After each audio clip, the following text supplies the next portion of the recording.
So you're wondering how to check your Mac specs so you know what's in your system. No fluff, just the stuff. Let's dive into it.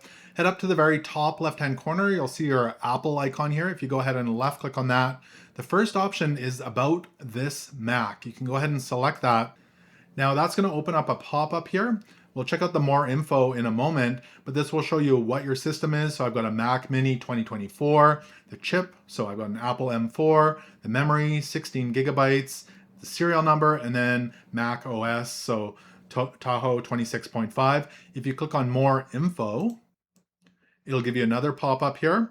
And again, it'll show you the name, the chip, the memory, again, the serial number, your warranty expiry date.